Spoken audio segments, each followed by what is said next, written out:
Pergolas are generally sought after when somebody's trying to shelter themselves from the sun.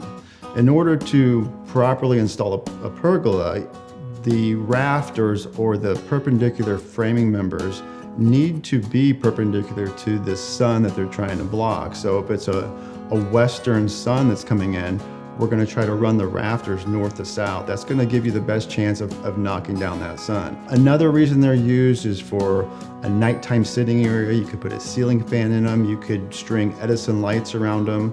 And you can also put, pull down shades or create a privacy wall if that's what you're looking for. Cedar pergolas are very high maintenance.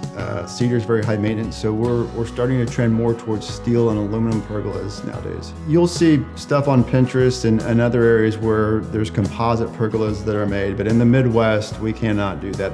There's too much temperature change. The other thing about pergolas is some of the cities are getting pretty strict on the code requirements for a pergola.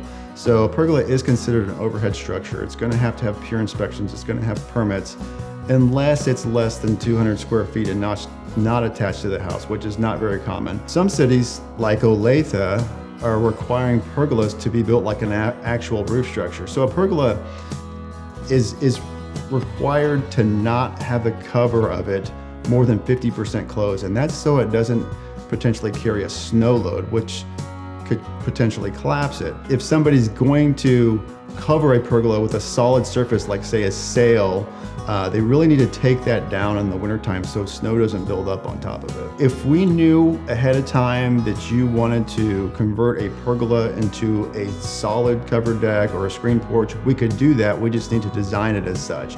We need to make sure that the framing members, the footings, and the roof covering that you're planning on putting on it can all be code compliant to carry a snow load as a roof structure. Pergolas are going to be less expensive than a covered deck.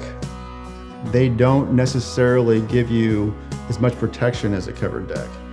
So we're seeing actually a decrease in the demand of pergolas and a bigger increase in covered decks and screen porches.